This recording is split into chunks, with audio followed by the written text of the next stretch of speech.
शन्नो मित्रः शं वरुणः शन्नो भवत्वर्यमा शन्न इन्द्रो बृहस्पतिः शन्नो विष्णुरुक्रमः नमो ब्रह्मणे नमस्ते वायो त्वमेव प्रत्यक्षं ब्रह्मासि त्वमेव प्रत्यक्षं ब्रह्म वदिष्यामि ऋतं वदिष्यामि सत्यं वदिष्यामि तन्मामवतु तद्वक्तारमवतु अवतु माम् अवतु वक्तारम् ॐ शान्ति शान्ति शान्तिः ॐ सहनावतु सहनौ भुनक्तु सह वीर्यं करवावहै तेजस्विनावधीतमस्तु मा विद्विषावहै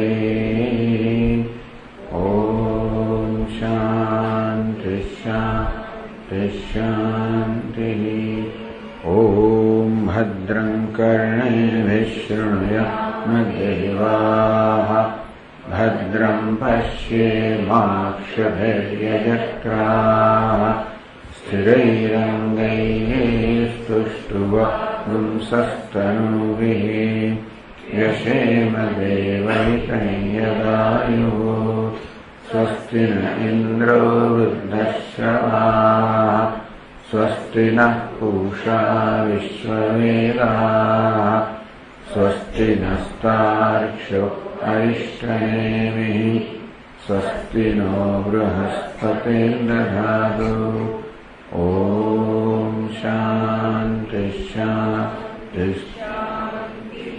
श्रुतिस्मृतिपुराणानाम् आलयं करुणालयं नमामि भगवत्पादं शङ्करं लोकशङ्करं शङ्करं शङ्कराचार्यं केशवं बादरायणं सूत्रभाष्यकृतौ वन्दे भगवन्तौ पुनः पुनः ईश्वरो गुरुरात्मेति मूर्तिभेदविभागिने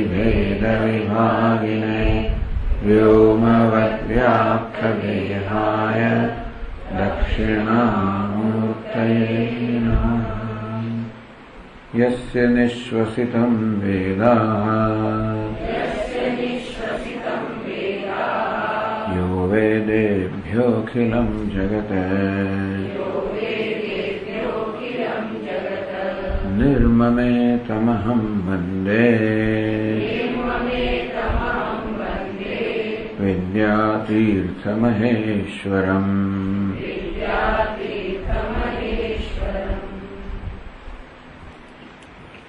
अथ योगिनां परमहंसानां कोऽयं मार्गः तेषां का स्थितिः इति नारदः भगवन्तम् उपगत्य उवाच इति तं भगवान् आह सोऽयं परमहंसानां मार्गः लोके दुर्लभतरः न तु बाहुल्यः नारदः भगवन्तम् उपगत्य उवाच देवर्षि नारद भगवान परमेश्वरी ब्रह्मा जी पासे विधि पुरस्सर ગયા એની શરણાગતિ સ્વીકારે અને પૂછ્યું કે ત્યાર પછી અર્થાત વિદ્વત સંન્યાસ માટે જે પ્રકારની અધિકારીત્વ આવશ્યક છે અધિકારીત્વ પ્રાપ્ત કર્યા પછી યોગીનામ પરમહંસાનામ કોયમ માર્ગ કયો માર્ગ છે જેથી આપણે યોગી અને પરમહંસ એ પ્રકારની સ્થિતિ પ્રાપ્ત કરી શકીએ તેષામ કા સ્થિતિ અને એમની કઈ સ્થિતિ અર્થાત માનસિક સ્થિતિ છે? આ પ્રકારનો પ્રશ્ન નારદજીએ પૂછ્યો. તમ ભગવાન ભગવાને એમને કહ્યું, સ્વયં પરમહંસાના માર્ગ લોકે દુર્લભતર ન તો બાહુલ્ય. એ માર્ગનું સીધું વર્ણન કરવાના બદલે એ માર્ગની પ્રશંસા કરે છે. શ્રદ્ધા અતિશય ઉત્પાદયતુમ, કારણ કે આ માર્ગ અત્યંત કઠિન છે અને અત્યંત શ્રદ્ધા હોય તો જ એ માર્ગને અનુસરણ કરવાનું કે માર્ગનો સ્વીકાર કરવાનું, માર્ગે ચાલવાનો પ્રારંભ કરવાનો કોઈ ત્યારે સ્વીકારી શકે કે કલ્પી શકે જ્યારે અત્યંત શ્રદ્ધામાં. એવી અત્યંત શ્રદ્ધા ઉત્પન્ન કરવા માટે એ માર્ગની પહેલા પ્રશંસા કરે છે. સ્વયં પરમહંસાના માર્ગ. હે નારદજી, જે પરમહંસના માર્ગ વિશે તમે પૂછ્યું એ આ માર્ગ લોકે દુર્લભતર. તો કારણ કે એમાં વૈરાગ્યની પરમ કાષ્ઠાની આવશ્યકતા છે. એવું વૈરાગ્ય તો કોઈક જ પ્રાપ્ત કરે હોય, કોઈ દુર્લભ હોય, માટે આ માર્ગ કોઈ વિરલ છે એ આ માર્ગ પર હોઈ શકે. ન તો બાહુલ્ય, એમને માનવું કોઈ જ નથી, ન તો બાહુલ્ય, ત્યાં બહુલતા નથી, અનેકતા નથી, પણ કોઈ કોઈ વિરલ હોય છે જે આવા યોગી અને પરમહંસનો માર્ગ સ્વીકારે હોય. આગળ કહે છે, નાનું અયમ માર્ગો દુર્લભતરશ્ચેદ. આપના કહેવા પ્રમાણે માર્ગ અત્યંત દુર્લભ હોય તરી તદર્થમ પ્રયાસો ન કર્તવ્ય. તો શું અમારે એવું સમજવું કે એમણે પ્રયાસ જ ન કરવો? તેના પ્રયોજન અભાવાદ. આવો માર્ગ લઈએ, સ્વીકારીએ તો શું એનાથી શું પ્રયોજન સરવાનું છે? અને આટલું બધું દુર્લભ હોય તો પછી એનું અનુસરણ જ ના કરવું, એનો સ્વીકાર જ ના કરવો, પ્રયાસ જ ના કરવો, એવું કંઈક કહેવા માંગે છે. એ ક્યારેક એવું થાય આપણને કે આ રીતે આપણને નિરુત્સાહ કરવા માંગે છે. જે પછી જ શ્લોકમાં કહે છે, મનુષ્યાણામ સહસ્રેષુ કશ્ચિદ યતતિ સિદ્ધે. હજારો મનુષ્યમાં કોઈક એવો હોય જે સિદ્ધિ માટે, યોગ્યતા માટે, અંતઃકરણ શુદ્ધિ માટેનો પ્રયત્ન કરે. યતતામ વિસિદ્ધાં કશ્ચિન મામ વેતિ તત્વતઃ. અને એવા યત્ન કરનારા અનેક સિદ્ધ પુરુષોમાં કોઈ વિરલ જેવો હોય જે મને યથાર્થ રીતે જાણે છે. આ તો આપણું કામ નહીં. એ માટે આવું કહેવામાં આવે છે તો કે નહીં, માત્ર એ વસ્તુ કેટલી મૂલ્યવાન છે કહેવા માટે. એટલે આપણે નિરુત્સાહ કરવા માટે નહીં, પરંતુ એ કેટલો મૂલ્યવાન છે એ કહેવા માટે કે જો અર્જુન તું તો કેટલો બધો નસીબદાર છે, હજારોમાં એક તું છે. અંતે એ રીતે ગીતાનું કે ઉપનિષદ શ્રવણ કરનારા હજારોમાં એક જ હોય. કશ્ચિદ યતતિ સિદ્ધે. જેમને પોતાના જીવનમાં આધ્યાત્મિક ઉન્નતિ કરવાની ઝંખના હોય એવા તો કોઈક જ હોય. મોટાભાગના લોકોને તો જગતના વિશ્વના ભોગ જ સામાન્ય રીતે ભોગવવા હોય એવી જ પ્રેરણા જન્મે. આવી પ્રેરણા કોઈને જન્મે કે મને એ નહીં જોઈએ, આ જોઈએ, એવા તો વિરલ જ હોય. આ કહેવા દ્વારા જે કે અધિકારીઓ છે એ લોકોની વાસ્તવમાં પ્રશંસા કરવામાં આવે છે અને પ્રોત્સાહિત કરવામાં આવે છે.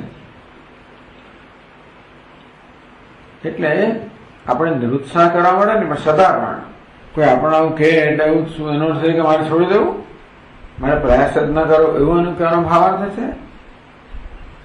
તો કે નહીં, એનું મહાન પ્રયોજન છે. આ માર્ગ ભલે દુર્લભતર એટલે વધારે દુર્લભ હોય તો પણ એનાથી જે જય સિદ્ધ થાય છે તો અત્યંત ઉત્કૃષ્ટ છે. તો પછીના વાક્યમાં કહે છે,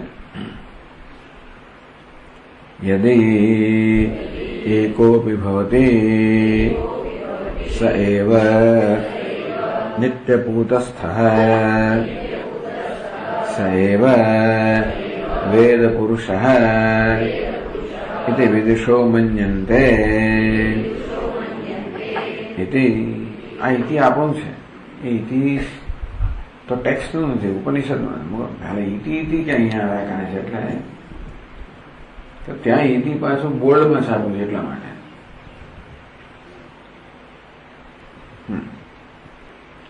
એટલે પરમેશથી ભગવાન કહે છે, યદી એકોપી ભવતી. અત્યંત દુર્લભ આ માર્ગ છે, પરંતુ એક પણ જો આ માર્ગ પર પ્રયાસ કરીને અંતિમ ધ્યેયને પામી શકે, સ સૈવ નિત્ય પૂતસ્થ, એ નિત્ય પવિત્ર પરમાત્મામાં સ્થિત છે. સૈવ વેદ પુરુષ, વેદમાં જે પ્રતિપાદન કરવામાં આવ્યું છે એ પરમાત્મામાં એ જ છે. એ વિદુષા મન્યંતે પરમાત્માનો જ્ઞાતા નથી, એ બ્રહ્મ છે એવું વિદ્વાનો માને છે. તો કે છે મનુષ્યાણામ સહસ્રેષુ કશ્ચિદ યતતિ સિદ્ધે યતતામિ સિદ્ધાનામ ઇતિ ન્યાયેન યત્ર ક્વાપી યદા કદાચિત યોગી પરમહંસો યદિ કશ્ચિદ લભ્યતે. આ ન્યાય છે, એટલે ભગવાનનો વાક્ય છે એને નિયમ કર્યો કે ભાઈ આધ્યાત્મિક સિદ્ધિ માટે હજારોમાંનો કોઈ કંઈક પ્રયત્ન કરે, એવા પ્રયત્ન કરતા હજારો કોઈ કંઈક પામી શકે. આ નિયમને આધારે યત્ર ક્વાપી, જ્યાં ક્યાં પણ, યદા કદાચિત, જ્યારે ક્યારે ક્યારે પણ, જ્યાં ક્યાં પણ કે જ્યારે ક્યારે પણ, એટલે જ્યાં ક્યાં એટલે એ સ્થળની દુર્લભતા બતાવે છે, અને યદા કદાચિત સમયની પણ દુર્લભતા બતાવે છે. ક્યારે પણ, કોઈ પણ, ક્યાંક પણ, યોગી પરમહંસો યદિ કશ્ચિદ લભ્યતે, ક્યાંય પણ ક્યારે પણ જો યોગી પરમહંસ કોઈ પણ, કશ્ચિત ક્યાંય પણ ક્યારે પણ કોઈ પણ યોગી પરમહંસ જો આપણને પ્રાપ્ત થાય કે આપણે સ્થિતિને પ્રાપ્ત કરીએ, તરી સૈવ નિત્યપૂતસ્થો ભવતી. તો એ જ, બીજો કોઈ નહીં, નિત્યપૂતસ્થ. એ શું? નિત્યપૂત, પૂત એટલે પવિત્ર. નિત્યપૂત એટલે નિત્ય પવિત્ર છે. નિત્ય પવિત્ર એટલે કે એને પવિત્ર થવાનું નથી, એને તો એકલો એક જ હોય, અને પરમાત્મા નિત્યપૂત પરમાત્મા. ક્યાંથી હવે નક્કી કર્યું? યા આત્મા અપહત પાપમાં. છંદો કેવું કે યા આત્મા અપહત પાપમાં, જે આત્મા છે એ સર્વ પાપથી મુક્ત છે. તો એટલે આત્મા સ્વભાવથી જ પવિત્ર છે, પાપનો એને સ્પર્શ પણ નથી, પુણ્યનો પણ સ્પર્શ નથી. એટલે પાપ પુણ્યના સ્પર્શથી એ રહિત છે, કર્તૃત્વ ભોક્તૃત્વ રહિત છે, નિત્ય પવિત્ર. પવિત્રાણામ પવિત્રમેવ મંગલાનામ ચ મંગલમ ઇતિ શ્રુતે. સ એવ કારેણ કેવલ યોગી કેવલ પરમહંસસ્ય વ્યાવર્ત્યતે. સૈવ, આવો જ, એટલે યોગી અને પરમહંસ છે તે જ વાસ્તવમાં એ નિત્યપૂતસ્થ, એટલે કે એ પરમાત્મામાં નિષ્ઠ છે, અને સ્વયં પરમાત્મા જ છે. વેદ પુરુષ, એ વેદનો પ્રતિપાદ્ય પરમાત્મા એ જ છે. તો એવ કારેણ કેવલ યોગી કેવલ પરમહંસસ્ય વ્ય, તો એવકારથી વ્યાવર્તન થાય છે, એટલે બાદ કરે છે. કોને? કેવલ યોગી નહીં, કેવલ પરમહંસ નહીં, પણ જે યોગી અને પરમહંસ છે એ જ નિત્યપૂતસ્થ છે, એ જ વેદ પુરુષ છે. કેવલ યોગી નિત્યપૂતમ ન જાનાતે. જે કેવલ યોગી છે એ સિદ્ધ પુરુષ છે, પરંતુ જ્ઞાની ન હોવાને કારણે એ નિત્ય પવિત્ર પરમાત્માને આત્મરૂપે જાણતો નથી.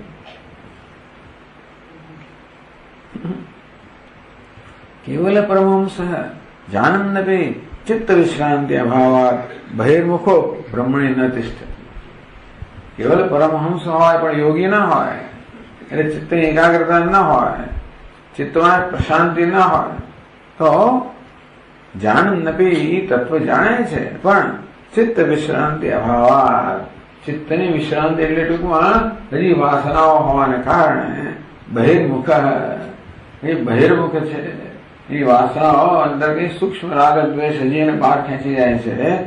બ્રહ્મણી ન તિષ્ઠતિ, માટે એની નિત્ય પૂતસ્થ એટલે બ્રહ્મસ્થ, બ્રહ્મનિષ્ઠ. તો એને બ્રહ્મનિષ્ઠ ન કહેવાય, બ્રહ્મનો જ્ઞાતા કહેવાય. બ્રહ્મવિદ પણ બ્રહ્મનિષ્ઠ ના કહેવાય, અને પેલો તો બ્રહ્મનો જ્ઞાતા જ નથી. એટલે સૈવ એવ કાળથી કહે છે કે આ યોગી અને પરમહંસ વેદ પુરુષ, નવા નવા જાતના બધા નિત્ય પૂતસ્થ વેદ પુરુષ, આવા શબ્દ પ્રયોગ આપણે બધી કઈ જોયા નથી. વેદ પ્રતિપાદ્ય પુરુષ, વેદ પુરુષ, વેદમાં જેનું પ્રતિપાદન કરવામાં આવ્યું છે પુરુષ, वेदे ही सर्वे ही अहमेव वेद्य। भगवान कहे गए बधा वेद मारू ज परमात्मा प्रतिपादन करे। यस्माक्षरमतीतोहम अक्षरार्पितोत्तम अतोस्मि लोके वेदे च प्रतितः पुरुषोत्तम। यानी पहला क्या मानू के क्षरश्चाक्षर एवं क्षर सर्वाणि कूटस्थोक्षर उच्यते उत्तम पुरुषस्त्वन्य परमात्मेत्युदाहृतः। જે ક્ષર પુરુષ પણ નથી, અક્ષર પુરુષ પણ નથી, ઉત્તમ પુરુષ છે એટલે અહમ જે છે એ પરમાત્મા કહેવાય। કાલે ચતુર્ભાઈ કહે સાંજે જો સ્વામીજી આ 10 ઉપનિષદમાં ક્યાં है परमात्मा शब्द જ નથી। આનો 10 મુખ્ય ઉપનિષદ આત્મા શબ્દ છે, वो परमात्मा शब्द क्या है रिसर्च कर दो તમે। तो वेद प्रतिपाद्य पुरुष वेद पुरुष वेदમાં જેનું પ્રતિપાદન કરવામાં આવ્યું છે પુરુષ એટલે પરમાત્મા। પુરુષ શબ્દ અનેક રીતે સમજાવવામાં આવ્યો। પુરુષેના પુરુષ ટૂંકમાં આ સ્થૂળ સૂક્ષ્મ રૂપી દેહરૂપી નગરી જે છે એમાં જે નિવાસ કરનાર છે, એમાં જે અભિવ્યક્ત થાય છે એ ચૈતન્ય એ પુરુષ છે। એટલે આ પુરુષેના પુરુષ વગેરે અને પૂરી એટલે સમગ્ર બ્રહ્માંડમાં જે શયન કરે છે સર્વનો આત્મા જેમાં પુરુષ છે। આ રીતે પુરુષ શબ્દથી આત્મા અને બ્રહ્મા બંનેનો નિર્દેશ થયો। इति सैव वेद पुरुषः सैव नित्य पुरुष सैव वेद इति विदुषः मन्यन्ते। विद्वानों माने विदुष क्या प्रकार विद्वान, कोई सामान्य विद्वान नहीं। विद्वांसः विदुष એટલે વિદ્વાંસ ખરેખર તો વિદુષ કઈ વિભક્તિ થઈ ભાઈ। तो मन्यन्ते प्रश्न पूछिए ने माने છે કોણ માને છે તો ઉત્તર શું મળે કરતા। એ કઈ વિભક્તિમાં હોવું જોઈએ પ્રથમામાં હોવું જોઈએ। વિદુષ કઈ વિભક્તિ છે 5મી 6ઠ્ઠી વગેરે। વિદ્વાંસઃ એટલે વિદ્વાનો કોણ કયા વિદ્વાનો ब्रह्मानुभव चित्त विश्रांति प्रतिपाक शास्त्र परंपरागता योगिन એટલે પાણીના સ્કોલર એમ કે આ શું પ્રશ્ન પૂછે છે? આ તો આપણા સ્તરના પ્રશ્નો છે ભાઈ, પાણીના સ્તરના પ્રશ્નો નથી। એટલે બ્રહ્માનુભવ ચિત્ત વિશ્રાંતિ પ્રતિપાદક શાસ્ત્ર પરંપરાગતા પરમ પારંગતા યોગિન એવા વિદ્વાંસ। બ્રહ્માનુભવ કયા વિદ્વાનો અહીંયા કોને કહેવાય? જેને બ્રહ્મ અનુભવ છે। ચિત્ત વિશ્રાંતિ અને ચિત્તની વિશ્રાંતિ એટલે કયું શાસ્ત્ર? જે શાસ્ત્ર બ્રહ્મના અનુભવનું પ્રતિપાદન કરે છે એટલે કે જ્ઞાનનું પ્રતિપાદન કરે છે, અને ચિત્ત વિશ્રાંતિ એટલે કે યોગનું પ્રતિપાદન કરે છે। એ બંને શાસ્ત્રોમાં જ પારંગત છે। માત્ર તત્વનું પ્રતિપાદન કરનારા જ નહીં, પરંતુ ચિત્તવૃત્તિ નિરોધ એટલે વિશ્રાંતિનું પ્રતિપાદન કરનારા બંને પ્રકારના શાસ્ત્રોમાં જે લોકો પારંગત છે એનો અહીંયા આગળ વિદ્વાન શબ્દનો પ્રયોગ થયો। એ લોકો આવું કહે છે। એટલે બીજા બધા કહે કે ના કે પણ આ વિદ્વાનો જે કહે છે એ મહત્વને એટલા મળે છે। પરમહંસસ્ય બ્રહ્મનિષ્ઠત્વમ સર્વે જના મન્યન્તે। આ પરમહંસ છે એ બ્રહ્મનિષ્ઠ છે એ તો બધા લોકો જાણે છે કે માને છે। યથોક્ત વિદ્વાંસસ્તુ પરંતુ અમે જે વિદ્વાનની વાત કરી જે માત્ર તત્વનું પ્રતિપાદન કરનારા શાસ્ત્રો ઉપનિષદ ઉપરાંત આજે યોગ શાસ્ત્રો એ બધામાં પારંગત છે એ વિદ્વાનો। યથોક્ત વિદ્વાંસસ્તુ તદપી અસહમાન માત્ર બ્રહ્મનિષ્ઠ એવું તમે કહો એને સ્વીકારી શકતા નથી। બ્રહ્મનિષ્ઠ ના કહો ભાઈ તમે ત્યાં શું કહેવાનું? બ્રહ્મત્વ મન્યન્તે વેદ પુરુષ નોટ વેદ પુરુષ સ્થ નહીં તો વેદ પુરુષ। એટલે સવારે કહ્યું ને કે ભાઈ યત સૌખ્યામ લેશ લેશ દેવે શક્રાદવ વગેરે વગેરે યસ્મિન યત હા યત અને યસ્મિન નિત્ય સુખામ બધો ગરિદતિ બ્રહ્મૈવ ન બ્રહ્મવિદ। જે નિત્ય સુખાંબુધિ સુખ સમુદ્રમાં જેની બુદ્ધિ ગલી થઈ ગઈ, અવળી ગઈ છે, એ બ્રહ્મ જ્ઞાની નથી. કારણ કે જ્ઞાની પણ રહ્યું નથી, કોઈ વ્યક્તિત્વ રહ્યું નથી, એ તો બ્રહ્મ જ છે. એટલે આ વિદ્વાનો તો એમ કહે છે કે આ બ્રહ્મ જ્ઞાની નથી, બ્રહ્મ છે. બ્રહ્મ જ્ઞાની પણ હું બ્રહ્મ જાણું છું એ પ્રકારનું કંઈક જરા પણ અભિમાન જેને બ્રહ્મ જ્ઞાની કહેવાય એવું પણ રહ્યું નથી. તથા ચ સ્મર્યતે એટલે કહે છે દર્શના દર્શનહિત્વા સ્વયં કેવલ રૂપતઃ યસ્તિષ્ઠતિ સતુ બ્રહ્મન બ્રહ્મન બ્રહ્મવિદ સ્વયં ઇતિ. આ પંચદશીમાં શ્લોક છે પરાશર ઉપપુરાણમાં, મુક્તિકોપનિષદ વગેરેમાં. એ જોવાનું રહી ગયો, જેના વખતે આપ્યું છે પણ સાહેબ એટલે દર્શનાર્થ બધું હમણાં લખેલું છે, બધું ધ્યાનથી ના વાંચું પછી રહી જાય. દર્શન એટલે શું? બ્રહ્મ જાનામી. દર્શન હું બ્રહ્મને જાણું છું, મને બ્રહ્મનું જ્ઞાન છે. ન જાનામી મને બ્રહ્મનું જ્ઞાન નથી. હિત્વા આ બંને વસ્તુનો ત્યાગ કરે. यदि मन्यते सोयदेति दक्षरमेवापि नूनं त्वं वेत्थ ब्रह्मण रूपम नाहं मन्ये सोयदेति नून वेदेति वेद છે जो नस्तद्वेद तद्वेद वगैरह वगैरह. પણ નાહમ મન્યે હું સારી રીતે જાણું છું નથી કહેતો. નોન વેદ હું નથી જાણતા પણ નથી કહેતો. વેદ છે જાણવું પણ શું, નથી પણ જાણતો.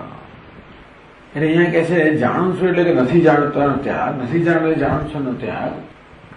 ટૂંકમાં એને આમાંનું એક અભિમાન નથી. મને જ્ઞાન નથી એવું પણ અભિમાન નથી, કે જ્ઞાન છે એવું પણ અભિમાન નથી. એ જ્ઞાન છે અભિમાન ક્યારે હોય? જ્ઞાનનો વિષય પોતાના કરતા ભિન્ન હોય ત્યારે આ જ્ઞાન છે અભિમાન હોય.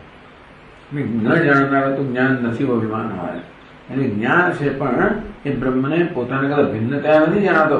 અને તેથી એ જ્ઞાતા ને બધી વસ્તુઓનો પણ જ્યાં લય થઈ જતો હોય ત્યાં દર્શન હિત્વા વ્યવહાર દ્વયમ પરિત્યજ્ય સ્વયં અદ્વિતિ ચેતન માત્ર રૂપેણ અવતિષ્ઠતે. સ્વયં કેવલ રૂપતઃ સ્વયં ચૈતન્ય એટલે આ બંને પ્રકારના હિત્વા. આ હું જાણું છું નથી જાણતો આવા શબ્દ પ્રયોગ જેના ઉત્પન્ન થતા નથી. અને સ્વયં કેવલ રૂપતઃ સ્વયં અદ્વિતીય ચૈતન્ય માત્ર રૂપેણ અવતિષ્ઠતે. જે ચૈતન્યનો જ્ઞાતા નથી, સ્વયં હું અદ્વિતીય ચૈતન્ય છું એ પ્રકાર રહેલો છે, જેનું ચિત્ત સંપૂર્ણ વિશ્રાંતિ પામી ગયેલો છે. તિષ્ઠતિ સતુ બ્રહ્મન. આ બ્રહ્મન શું છે? સંબોધન કરવા છે. એ બ્રાહ્મણ આ તો ઉપપુરાણ હોય છે ને, પરાશરજી મૈત્રીને કહેતા હશે બ્રાહ્મણ સતુ બ્રહ્મ ન બ્રહ્મવિદ સ્વયં. એ તો સ્વયં બ્રહ્મ છે, બ્રહ્મ જ્ઞાની નથી.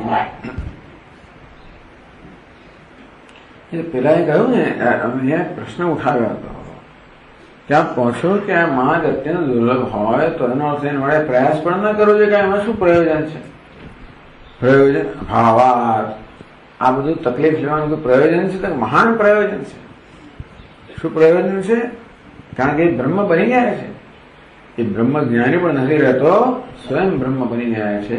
એવું સર્વોત્કૃષ્ટ પ્રયોજન સિદ્ધ થાય છે. અતઃ ન પ્રયોજન ભાવ શંકિતું અપી શક્ય. માટે આ પરમહંસ સંન્યાસ કે વિદ્વત સંન્યાસનું કોઈ પ્રયોજન નથી એવી શંકા પણ ન થાય. એવી શંકાની પણ શંકા ના કરે. એવી શંકાની ગંધ પણ ન હોવી જોઈએ.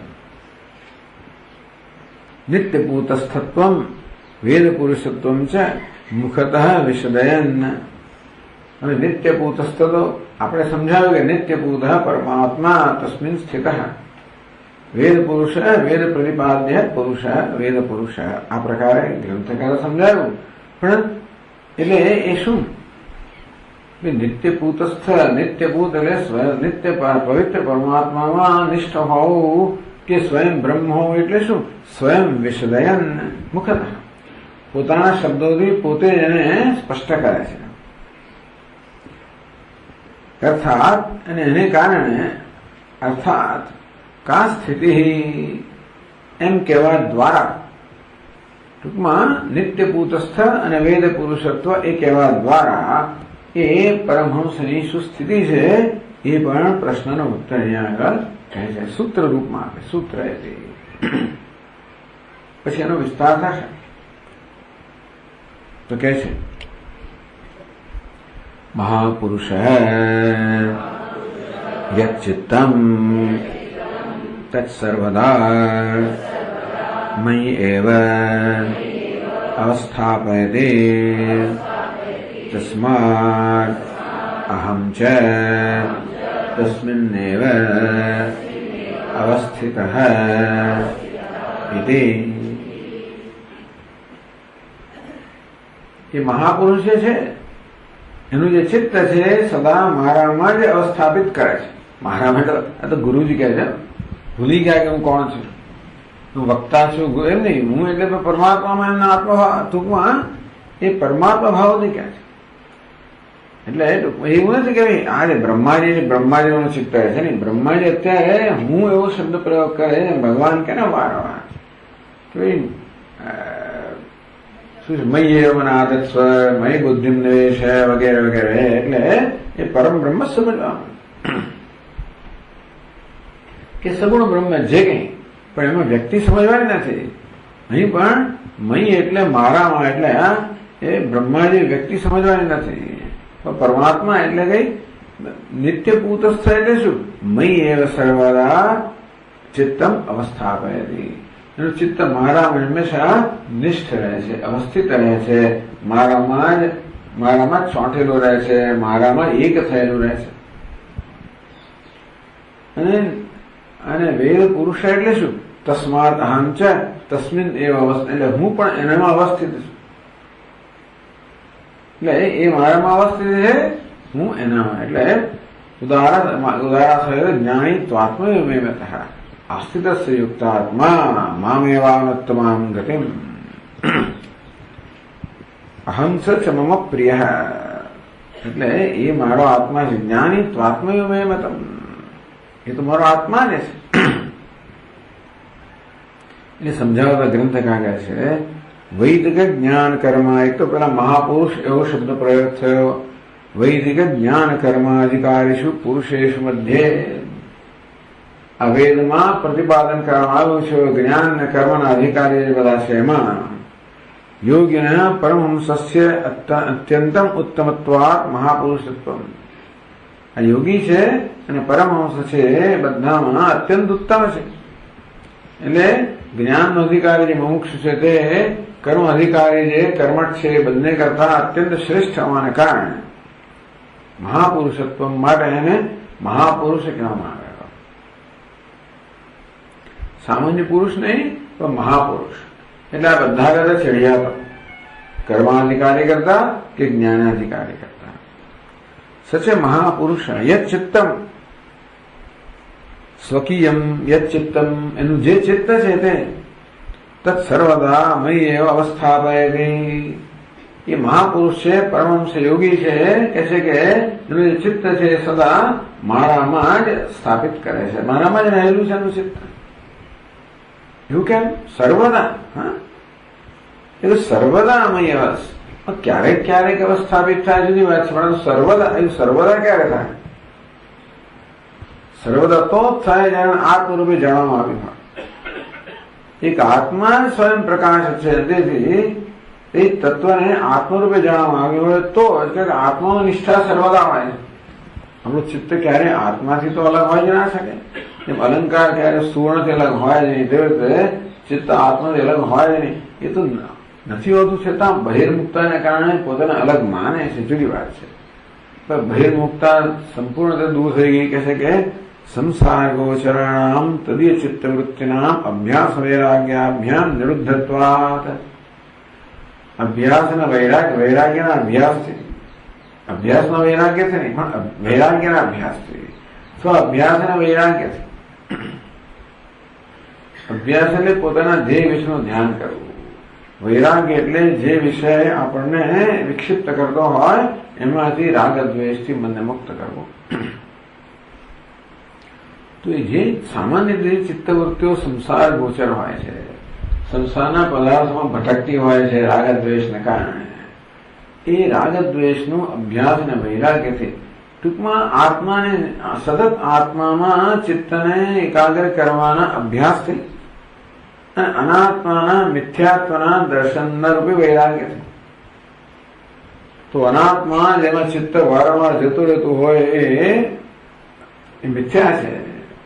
એ પ્રકારે સતત મિથ્યાત્વ દર્શનથી અને દોષ દર્શનથી ચિત્તને સતત એમાંથી મુક્ત કરવું એક બાજુ, અને બીજી બાજુ સતત એને આત્મામાં સ્થાપિત કરવું. બંને વસ્તુ કરવાની.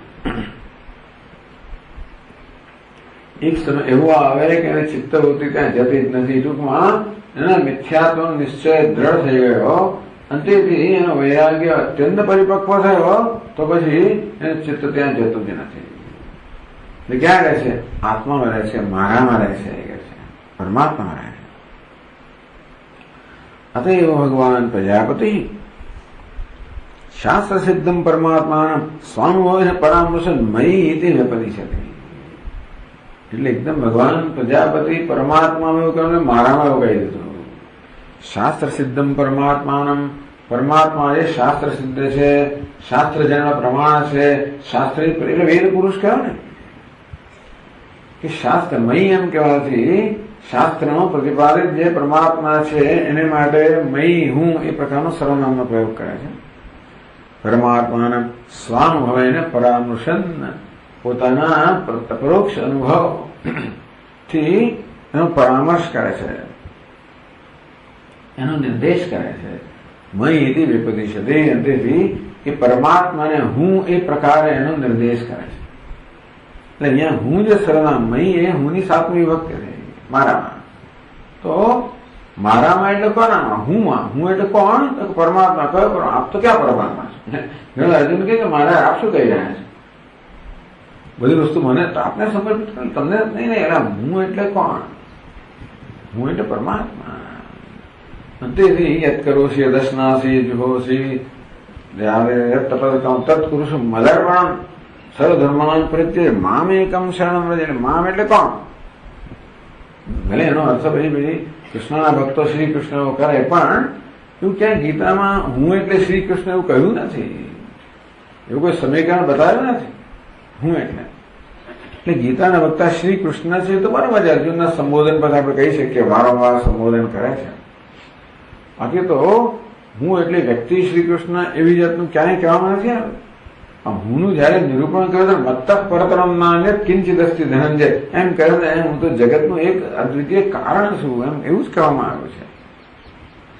તેથી મત્સ્થાની સર્વભૂતાની ચામ તેશો નચ મત્સ્થાની ભૂતાની એમ કરીને આ મત શબ્દનો પ્રયોગ 108 વાર થયો છે.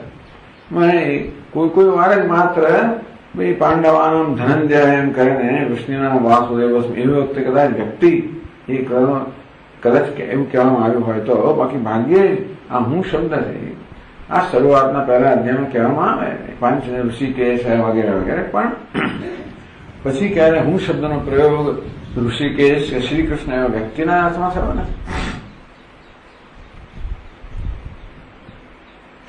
એટલે યસ્માદ યોગી મય્યવ ચિત્તમ સ્થાપયતિ, તો યોગી હંમેશા મારામાં ચિત્તને સ્થાપિત કરે છે. તસ્માત અહમ અપી એટલે કે છે તસ્માત તેથી એટલે કેમ? કારણ કે યોગીનું ચિત્ત હંમેશા મારામાં જ નિષ્ઠ હોય છે. તસ્માત અહમ ચ તસ્મિન એવ અવસ્થિત અહમ અપી પરમાત્મા સ્વરૂપત્વેન, કે હું જ છું ને એના આત્મા રૂપે હું જ રહેલો છું.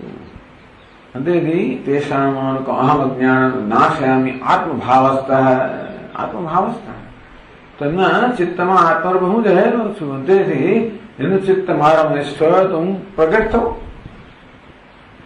ભગવાન પ્રગટ જ છે, પણ એટલે જ કહે છે અહીંયા કહે છે સમજાવશે. અહમ બી પરમાત્મા સ્વરૂપત્વે તસ્મિન યોગિની આવિર્ભૂત અવસ્થિતોસ્મી નહીતરેશુ અજ્ઞાનીશુ. મહારાજ આપ કે જ્ઞાનીને આત્માઓ છે, અજ્ઞાનીને પણ આત્મા છો ને, એ તો ખરું. પણ અજ્ઞાનીના આત્માઓ છતાં પણ તેષામ અવિદ્યા આવૃતત્વાत्, એમનો આત્મા જે છે અવિદ્યાથી આવૃત થયો છે. અવિદ્યાનું આવરણ હોવાને કારણે હું તો પ્રકાશું છું, પણ સૂર્યપ્રકાશ તો હોય પણ વાદળનું આવરણ હોય તો પ્રકાશ હોવા છતાં પણ એના પ્રકાશનો જેમ લાભ ન મળે તેમ પરમાત્માનો પ્રકાશ જ રહ્યો છે. પણ અજ્ઞાનનું અને અહંકાર મમકાર વગેરે રાગ દ્વેષનું જે વાદળ છે એ ભગવાનના આપણા માટે અનુભવનો વિષય થવા દેતું નથી. પ્રકાશ એક વસ્તુ છે સૂર્યનું, પણ અનુભવનો વિષય બીજો છે. એ પરમાત્મા અનુભવનો વિષય ક્યારે બને? જયારે આ વાદળ દૂર થયું હોય ત્યારે. ઈશ સર્વેષુ ભૂતેષુ ગૂઢોત્માન પ્રકાશ. તેથી સામાન્ય મનુષ્યમાં આત્મા જાણે ગૂઢ છે, છુપાયેલો છે. એટલે બ્રહ્મરૂપે પ્રકાશ તો થાય જ છે, અહમ અહમ, પણ બ્રહ્મરૂપે પ્રકાશિત થતો નથી. દૃશ્ય રેદો અગ્રયા સૂક્ષ્મ, જેનો આગળની ચર્ચા કરવામાં આવી કે એકાગ્ર બુદ્ધિ રજોગુણ નથી, ત્યાં એકાગ્રતા છે, ત્યાં તમોગુણ ત્યાં સૂક્ષ્મતા છે. આમ રજોગુણ તમોગુણ રહિત બુદ્ધિમાં એ ભગવાન પોતાનું સ્વરૂપ પ્રગટ કરે છે. એટલે કારણ કે એને હવે અવિદ્યાનું આવરણ રહ્યું નથી કે રાગદ્વેષનું આવરણ રહ્યું નથી, એને કારણે એનું ચિત્ત પ્રશાંતાત્મા વિગતની જીતાત્મા પ્રશાંતસ્ય પરમાત્મા સમાહિત. જે પ્રશાંત છે, ભગવાન એવો શબ્દ પ્રયોગ કરે, જીતાત્મા, જેને પોતાના આત્માને અર્થાત કાર્યકરણ સંઘાતને સંપૂર્ણ જીતી લીધેલો છે. અને તેથી જેનો આત્મા ચિત્ત પ્રશાંત છે, પરમાત્મા સમાહિત. તે પરમાત્મા છે એ જ એનો વાસ્તવમાં પ્રગટ થઈ ગયો છે. એનું ચિત્ત પરમાત્મામાં જ સમાધિસ્થ છે, નિષ્ઠ છે.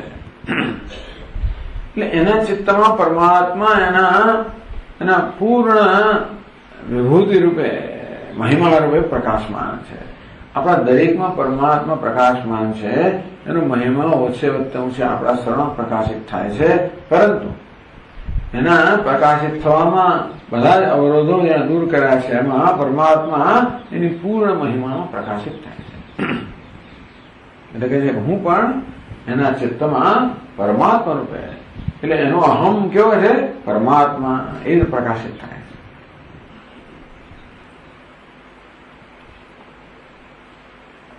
અહમ પરમાત્મા સ્વરૂપેણ તસ્મિન યોગિની આવિર્ભૂત. હું પણ પરમાત્મા રૂપે ત્યાં આગળ અહમ એ રીતે આવિર્ભૂત થઉં છું. તત્વવિત્સોપી અયોગીશુ, તત્વવિદ ભલે પણ યોગી ના હોય તો બાહ્ય ચિત્ત વૃત્તિ આવૃતત્વાદ નાસ્તિ આવિર્ભાવ. તત્વજ્ઞાની હોય પરંતુ એનું ચિત્ત જો અંતર્મુખ ના હોય તો એ પરમાત્માનો મહિમા પ્રગટ થતો નથી. એટલે મહાત્માઓ કે જીવન મુક્તિનું વિલક્ષણ સુખ જે પ્રાપ્ત થતું નથી, કારણ કે ચિત્ત બહિર્મુખ છે.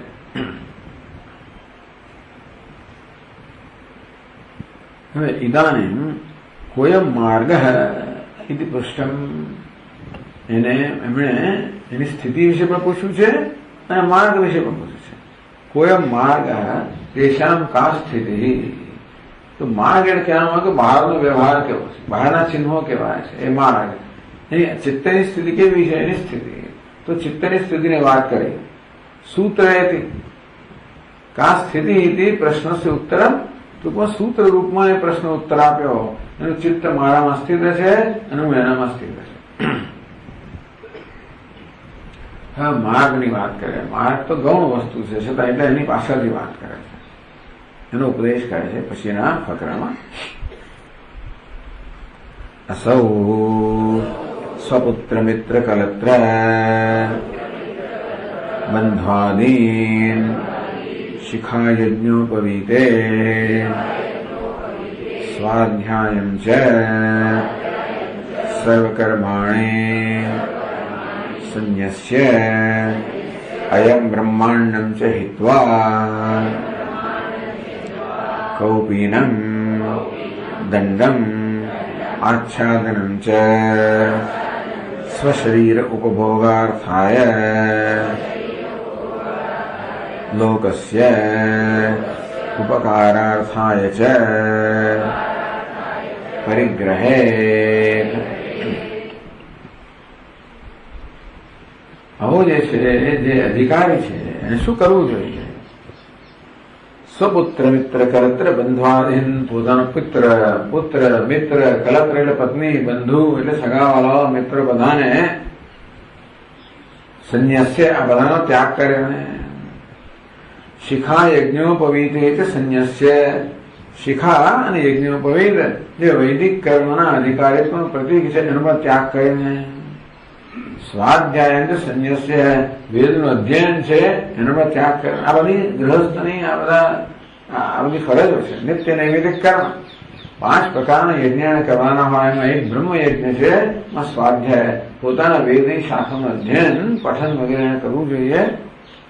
સર્વ કર્માણી એને પોતાના આશ્રમને વિવિધ જે કર્મ છે અગ્નિહોત્રાદિ કે સંધ્યા વંદનાદિ એ પણ કરવા જોઈએ. એ પણ શિખાની યજ્ઞોપવિત ધારણા કરવા જોઈએ. ક્યારે એના વગર ન હોવું જોઈએ ગૃહસ્થે. એ પણ વળી ગૃહસ્થ એટલે ઘરમાં રહેલો છે એટલે એનો પુત્ર હોય, મિત્ર હોય, કલત્ર હોય, બંધુ હોય એ બધું પણ નહીં. એટલે ઘર પણ ખરું.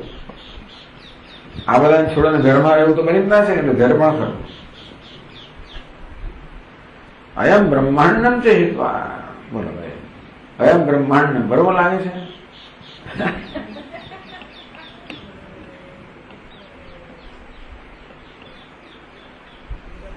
ઇદમ બ્રહ્માંડ બરાબર છે. બ્રહ્માંડ માન્યતા છે. ઇદમ બ્રહ્માંડ છે હિત્વા. અયમ કઈ વિભક્તિ છે? તો કઈ વિભક્તિ હોવી જોઈએ ત્યાં? બ્રહ્માંડમ હિત્વા. અયમ દ્વિતીય નથી. હા, ઇદમ પણ દ્વિતીય હોય નિયમ નથી. ઇદમ પ્રથમા પણ હોઈ શકે. પણ ઇદમ બ્રહ્માંડમ સહિત્વા. હા, અયમ તો પ્રથમા છે. બંને ખોટું છે. અયમ કઈ જાતિ છે? પુલ્લિંગ છે. અને આ બ્રહ્માંડમ છે માન્યતા છે. કૌપીનમ દંડમ આચ્છાદનમ પરિગ્રહે. બાકી બધું ત્યાગ કર્યું. આટલું એને સ્વીકારવું જોઈએ. કૌપીન દંડ અને આચ્છાદન વસ્ત્ર સ્વશરીર ઉપભોગા થાય. પોતાના શરીરના નિર્વાહ. ઉપભોગ એટલે પોતાના શરીરના નિર્વાહ માટે લોકસ્ય ઉપકાર થાય છે. લોક પર ઉપકાર કરવા માટે પણ ટૂંકમાં તો કૌપિન એના માટે છે. લોક પર ઉપકાર કરવા માટે. દંડ આચ્છાદન પોતાના માટે છે. દંડ છે ને માટે પોતાના પિતાને દૂર રાખવા માટે. અને આચ્છાદન છે પોતાના શરીરનું ઠંડી વગર રક્ષણ કરવા માટે. પરિગ્રહ આટલું એને પરિગ્રહ કરવો જોઈએ. એટલે ઉપનિષદો વગેરે અંદર હજી પણ કહું ત્યાં આગળ દિગંબર એવી જાતની વસ્તુ ભાગી જ આવતી હોય. સામાન્ય રીતે કૌપીન તો એ લોકો હોવું જોઈએ. એ કહેશે આગળ. આવું બધું કેમ કહેવામાં આવ્યું કે આ બધું પુત્ર મિત્ર કલતરાવ્યા તો પરમ સંન્યાસ એટલે કે યોગ ગૃહસ્થ. આ કોઈ વિશેષ વ્યક્તિ માટે કહેવામાં આવ્યું. આ વિવિધિશા સંન્યાસ છે ગૃહસ્થ છે. એ ગૃહસ્થ વિદવત સંન્યાસ લેવા માંગે, પરમ સંન્યાસ લેવા માંગે એને માટે. યોગ ગૃહસ્થ પૂર્વ જન્મ સંચિત પુણ્ય પુંજે પરિપક્વે સતી. ભલે ગૃહસ્થાશ્રમમાં હોય પણ પૂર્વના ઘણા બધા પુણ્ય છે એનો પરિપાક થાય ત્યારે માતૃપિતૃ આજ્ઞાદિના નિમિત્તે છતાં પણ માતા પિતાની આજ્ઞા હોવાને કારણે વિવિધિશા સંન્યાસ રૂપમ પરમહંસાશ્રમ અસ્વીકૃત્ય. એ તો ભાઈ વિવિધિશા સંન્યાસ કે પરમ સંન્યાસ નો માટેનો અધિકારી હતો. પૂર્વના પુણ્યને કારણે એ આ વિવિધિશા સંન્યાસ લઈ શક્યો હોત, પરંતુ માતૃપિતૃ આજ્ઞાદિના આ માતા પિતાની આજ્ઞાને કારણે એને ગૃહસ્થાશ્રમ બધા માતા પિતાને આવી જ આજ્ઞા. સામાન્ય રીતે માતા પિતાની આજ્ઞા આવી જાય પરણી ગયા. બસ તું નહીં પણ તું આમ કરીને એમ કઈ જાતની ઇમોશનલ બ્લેકમેલ વગેરે કરવું એમ કરીને પેલાને કોઈ તો ફરજ પાડી. એટલે ભાઈ એને ઘણા બિચારા એવી રીતે તાબે થઈ જતા હોય છે. એટલે સ્વામી બહુ અમે પહેલી વાર જયારે મળ્યા ત્યારે કે છે કે ભાઈ આ બધા લોકો સંન્યાસીને વંદન કરે પણ પોતાનો દીકરો ને પારકામ દીકરો હોય તો પોતાના દીકરા સંન્યાસી થવાના હતા. આવું આપણા વૈદિક કાળમાં સંસ્કારમાં આવું છે. ભલે આમ સંન્યાસ ને મોટી મોટી ગમે એટલી વાતો કપડા સંન્યાસ માટે કોઈ તૈયાર નથી. અને સંન્યાસને એવું કોઈ એટલે એના માટે કોઈ પ્રોત્સાહન નથી. તો માતૃ પિતૃ આજ્ઞા દીના, માતા પિતા આજ્ઞા આપી. આદિ એટલે શું છે ભગવાન જાણે, પણ નિમિત્ત એના એ પ્રકારના નિમિત્ત થઈ. વિવિધિશા સંન્યાસ રૂમ પરમહંસાશ્રમ અસ્વીકૃત્ય. તેથી એ જ્ઞાનનો અધિકાર છે, છતાં પણ વિવિધિશા સંન્યાસ લેવો જોઈતો હતો, પણ સંજોગો અનુકૂળ ન હોય તો બીજી જવાબદારી મળે. ત્યાં તો માતા પિતા આજ્ઞા આપ્યો હતો એવું એક.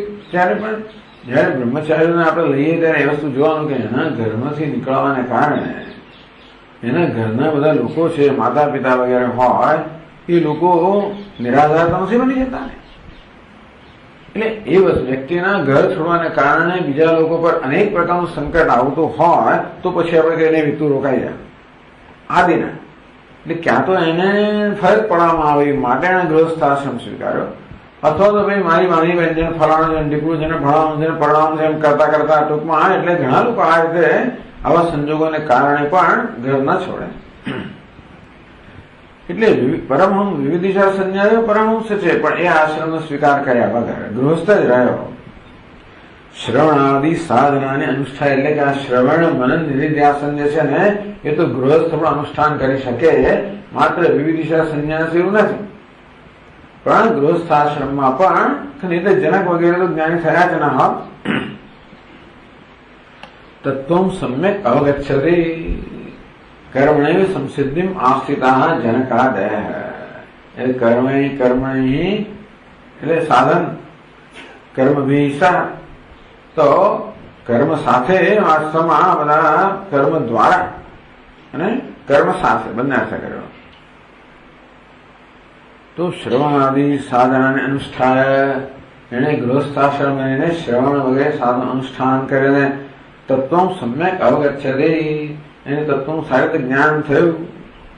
તથા હવે ગૃહસ્થાશ્રમ રહ્યો એને માટે મુશ્કેલ છે. તત્વજ્ઞાન થયા પછી તો જે બધા કર્તવ્ય કર્મ ગૃહસ્થસ્ય પ્રાપ્ત લૌકિક વૈદિક વ્યવહાર સહસ્રૈ. આપણા ધર્મની અંદર વૈદિક સંપ્રદાયમાં વૈદિક ધર્મમાં 1000 જાતના કર્તવ્ય. હિન્દુસ્તાનની અંદર વૈદિક સંસ્કૃતિમાં હિન્દુ ધર્મમાં આ કર્તવ્યનિષ્ઠ ધર્મ છે ને. ટૂંકમાં ત્યાં કર્તવ્યની પ્રધાનતા છે, અધિકારની પ્રધાનતા નથી. એટલે 1000 જાતના કર્તવ્ય. પેલો માદો પણ સારો થયો એના ઘરમાં આવે ને, ના મારી ભત્રીજી મારી સાથે રહે છે ને ભણે છે ને પેલું મહેમાનો 1000 જાતની વસ્તુઓ ચાલ્યા છે કરતી હોય. તો કે છે કે ગૃહસ્થસ્ય પ્રાપ્ત લૌકિક વૈદિક વ્યવહાર સહસ્રૈ. લૌકિક વ્યવહાર કેટલા કરવાના, મહાયજ્ઞ કરવાના, વૈદિક વ્યવહાર કરવાના, લૌકિક વ્યવહાર કરવાના, એવા 1000 તો વિક્ષિપ્તે સતી. હવે એને બધી વસ્તુઓ વિક્ષેપ કરનારી લાગે છે. વિશ્રાંતિ સિદ્ધે, તત્વજ્ઞાન થઈ ગયું, હવે વિશ્રાંતિની પ્રાપ્તિ થાય તો એ તત્વજ્ઞાનનો લાભ મળે. વિદ્વત સંન્યાસમ ચિકિત્સતે, તેથી હવે ચિકિત્સતે કર્તમ ઈચ્છતી. હવે વિદ્વત સંન્યાસની ઈચ્છા ધરાવે છે કે મારે વિદ્વત સંન્યાસ લેવો છે. એની માટે ચાલુ ભાઈ તું ભાઈ યદહરેવ પ્રવિરજે તદહરેવ પ્રવ્રજે. એ સાચો વૈરાગ્ય પ્રાપ્ત થયો, જરૂર તું સંન્યાસનો અધિકારી છે. તો એ તમ પ્રતિ, એને માટે આ સ્વપુત્ર મિત્ર બધી ક્યાંથી આવે? તો એ તમ પ્રતિ સ્વપુત્ર મિત્ર ઇત્યાદિ ઉપદેશ. આવો તત્વજ્ઞાની છે અને ગૃહસ્થ છે અને આ પરમ સંન્યાસ લેવાની ઈચ્છા ધરાવે છે. એને ઉદ્દેશ એને કહેવામાં આવ્યું કે તારા પુત્ર મિત્ર કલત્રા બધાનો ત્યાગ કરીને પૂર્વમેવ વિવિધિશા સંન્યાસમ કૃત્વા તત્વમ વિદિતવતઃ વિદ્વત સંન્યાસમ ચિકિત્સો પુત્ર કલત્રાદિ પ્રસંગ અભાવ. બાકી એને પહેલેથી જો વિવિધિ સંન્યાસ લીધો હોત અને પછી એને તત્વનું જ્ઞાન થયું તો સંન્યાસોના કારણે પુત્ર મિત્ર કલત્ર હોય જ નહીં ને. એટલે તત્વજ્ઞાની છે અને સાથે પુત્ર મિત્ર કલત્ર વાળો છે, એવી એક વિશેષ વ્યક્તિ છે. સામાન્ય રીતે વિવિધ સંન્યાસી હોય એને તત્વજ્ઞાન થયું હતું, પણ એને પુત્ર મિત્ર કલત્ર શીખાય યજ્ઞ કોઈ દાદો પ્રશ્ન કોઈ થાય નહીં. પણ આ વસ્તુ ધરાવનારો છે છતાં તત્વજ્ઞાન ન હોય તો સંન્યાસ લેવાય જ નહીં. આ વિદ્વત સંન્યાસ છે. એથી અમે કહીએ છીએ કે આ ગૃહસ્થ છે અને તત્વજ્ઞાની છે અને વિદ્વત સંન્યાસ લેવા માંગે છે, એને ઉદ્દેશ કહેવામાં આવે છે. પ્રશ્ન થયો, ટેકનિકલ પ્રશ્ન, અત્યંત ટેકનિકલ. કારણ કે વિદ્વત સંન્યાસમાં એવું કહેવામાં આવે છે કે વૈધ સંન્યાસ નથી. પણ આપણે કોને વિદ્વત સંન્યાસ કહીએ છીએ? આપણે તો જીવન મુક્તને જ વિદ્વત સંન્યાસી કે. સામાન્ય વિદ્વત સંન્યાસ શબ્દનો પ્રયોગ છે ને, એ જે જ્ઞાન નિષ્ઠ છે એને વિદ્વત સંન્યાસી કહેવામાં આવે છે. તો જ્ઞાનની ઈચ્છાવાળા અને વિદિશા સંન્યાસી, એને કારણે જ્ઞાન નિષ્ઠા પ્રાપ્ત થઈ તો વિદ્વત સંન્યાસી બને. એ તો અર્થાત ટૂંકમાં જ્ઞાનમાં નિષ્ઠા પ્રાપ્ત થવાને કારણે વિદ્વત સંન્યાસી છે, એની કોઈ વિધિ નથી. પણ અહીંયા આ વિદ્વત સંન્યાસની વ્યાખ્યા જુદી છે. એ તો જ્ઞાન નિષ્ઠ થવા માટે એને સંન્યાસ લીધો છે. એટલે પ્રશ્ન કર્યો કે આ વિધિપૂર્વકનો સંન્યાસ છે કે એની જાતે પ્રાપ્ત થતો સંન્યાસ છે કે નનું? એમ વિદ્વત સંન્યાસ, આપ જે આ વિદ્વત સંન્યાસની વાત કરો છો, કેમ ઇતર સંન્યાસવત, ઇતર એટલે વિદિશા સંન્યાસ કે બીજો સંન્યાસ જે હોય છે. બાકી બધા બહુ સંન્યાસી થયા ને, અને પછી પેલા કયા કયા સંન્યાસ, કુટી છે કે બૌદ્ધ કે હંસ વગેરે સંન્યાસીઓ છે, અને પરમહંસ પણ વિવિધ સંન્યાસી. ઇતર સંન્યાસવત પરિશોચ્ચારણાદિ વિધિ પ્રયુક્ત પ્રકાર, વિધિયુક્ત પ્રકારેણ વિદ્યુક્ત પ્રકારેણ સંપાદનીય. આ જે વિદ્વત સંન્યાસની આ વાત આપ કરી રહ્યા છો આ ઉપનિષદમાં, એ પણ વિધિપૂર્વક લેવાનો છે. પરેશોચ્ચારણ, પરેશોચ્ચારણ બધો ત્યાગ, કે ભાઈ હું આ લોકનો ત્યાગ કરું છું, પરલોકનો ત્યાગ કરું છું, બધા લોકોનો ત્યાગ કરવો આ એક મુખ્ય વસ્તુ છે. સંન્યાસમાં ત્યાગ છે એ મુખ્ય વસ્તુ છે. તો આ લોકનો, મધ્યમ લોકનો, અંતરિક્ષ લોકનો, સ્વર્ગ લોકનો બધાનો ત્યાગ કરેલો છે. અને એ રીતે પ્રાણી માત્રને અભય પ્રદાન કરું છું. આ સંન્યાસનો મુખ્ય સંકલ્પ છે કે મુખ્ય કમિટમેન્ટ છે. આ પ્રકારનો સંકલ્પ સંન્યાસી કરે છે, અને આ પ્રકારનું કમિટમેન્ટ કરે છે. એટલે શું કહેવાય ને, આ પ્રકારની જવાબદારી લે છે. હવે પછી કોઈએ મારાથી ડરવાની જરૂર નથી. હવે પછી હું ક્યારે પણ કોઈના માર્ગમાં નહીં આવું, હું ક્યારે સ્પર્ધા નહીં કરું, કોઈના હક પર તરાપ નહીં મારું. હું મારો કોઈ હક જ નથી. આ લોકમાં, પિતૃલોકમાં, સ્વર્ગલોકમાં કોઈ લોકની મને ઈચ્છા જ નથી. મને તો આત્મલોક જ જોઈએ છે, મને આ કોઈ લોક ન જોઈએ. અને આ લોકના સાધનોનો ત્યાગ, અને આ લોકમાં હું કોઈ પ્રકારનો મારો હક નથી, અધિકાર નથી, વગેરે વગેરે. આવું અને પૈસોચ્ચાર કહે છે. તો કે આ પ્રકારે એને સંકલ્પ કરીને સંન્યાસ વિધિપૂર્વક લેવાનો. ઘણું બધું કરવામાં આવે, શ્રાદ્ધ કરવામાં આવે, બધું એ આખી વિધિ હોય છે. કિંવા જીર્ણ વસ્ત્ર સોપદ્રો ગ્રામાદિ ત્યાગવત લૌકિક ત્યાગ માત્ર રૂપ કે ભાઈ યાજ્ઞવલ્કે ચાલી નીકળ્યા, તો યાજ્ઞવલ્કે મૈત્રેય જ્ઞાન નીકળી ગયા, એ વિદ્વત સંન્યાસ હતો. જીર્ણ વસ્ત્ર, જેમ વસ્ત્ર જીર્ણ થઈ જાય કેવી રીતે તમે છોડી દો? અથવા સોપદ્ર, તમે કોઈ ગામમાં રહેતા હો, અનેક પ્રકારનો ઉપદ્રવ હોય, જાત જાતના રોગ થતા હોય, તો ગામને છોડી દો. તમે ચોરી થતી હોય ને, લૂંટારા આવતા હોય, ઉપદ્રવ જાત જાતના, તો લોકો ગામને છોડીને જતા રહે. તેવી રીતે ઘર પણ એવું થઈ ગયું હોય, ટૂંકમાં જીવન ઉપદ્રવ વાળો થઈ ગયો હોય, માટે એને છોડી દે છે. ટૂંકમાં એવી વસ્તુને છોડી દે. એ પ્રકાર એમાં કોઈ વિધિ નથી. કહેવાનો ભાવ શું છે કે વસ્ત્ર જીર્ણ થાય એટલે ભાઈ ચાલો વિધિ લેવામાં આવે, કરવામાં આવે. કેવા જીર્ણ વસ્ત્ર, ભાઈ ચાલ વસ્ત્ર હું તને ત્યાગી દઉં છું, ત્યાં આટલી મારી સેવા કરી, કશું છોડી દઉં. અથવા ગામમાં અનેક પ્રકાર ઉપદ્રવ તો કોઈ વિધિ ના કરે કે ચાલ હે ગામ અમે ટૂંકમાં અમે યજ્ઞ કરવા ફલાણ, કશું સીધું છોડી જ નહીં. ખાલી દ્રષ્ટાંત આપ્યા કે કેટલુંક છોડાવવાનું કેવું છે, જેમાં કોઈ જાતની ઔપચારિકતા નથી હોતી, છૂટી જ જાય, છોડી દેવામાં આવે. એવી રીતે આ બધું છોડી દે છે કે છોડતા પહેલા વિલ લખીને જાય, પેલું કરીને જાય, ઘણી વિધિપૂર્વક બધું છોડે. તો બધું આમ એ રીતે છોડવાનું છે અહીંયા. તો આની વિધિ જુદા પ્રકારની, પણ ટૂંકમાં ઘણી વાર છોડી દેતા એમ જ છૂટી ગયો છોડ. અથવા તો એને વિધિપૂર્વક છોડે એટલું ઉપચારપૂર્વક છોડવાની આ રીત હોય. ભાઈ એમને ના નાખી દેવાય, એમને ના પધરાવી દેવાય, તમારે એમને સ્નાન ના થાય, ગંગાજીમાં એમને ના જવાય, પહેલા તમારે તમારા ચરણ અંદર નામ મૂકવા જોઈએ, એ પહેલા પટપટ કરવું જોઈએ, નમસ્કાર કરવા જોઈએ, પછી અંદર જવું જોઈએ વિધિપૂર્વક. કુદીઓ અંદર છે તો વિધિ વગર. એટલે કયા પ્રકારનું છે એ પૂછે છે. એ પોતે જ પાછો કહે છે આદ્ય તત્વવિદ કર્તૃત્વ રાહિત્ય વિધિ નિષેધ અનધિકારા. એ પોતે જ કહે છે કે ભાઈ આ વિધિપૂર્વકનો સંન્યાસ ન હોય છે. કેમ? આ તો તમે આપો છો કે તત્વજ્ઞાની વિદ્વત સંન્યાસ લઈ રહ્યો છે, તો કર્તૃત્વ, એનો કર્તૃત્વ તો છે નહીં, તો એનો વિધિ કેવી થવી? કો વિધિ કો નિષેધ. વિધિ નિષેધ કોને મળે છે? જેને કર્તૃત્વનું અભિમાન હોય એને, કે તું આમ કર નામ ના કરીશું. કોને કહી શકાય? જેને કર્તૃત્વનું અભિમાન છે, આ તત્વજ્ઞાની છે, એને કર્તૃત્વનું અભિમાન નથી, તો પછી એના માટે વિધિ કેમ હોઈ શકે? અતએવ સ્મર્યતે. એટલે પછી યાદ દેવડાવે છે આપણને કે આગળ કહ્યું હતું, તમે કહ્યું હતું એટલે આપણને યાદ દેવડાવે. એમાં શું થાય છે?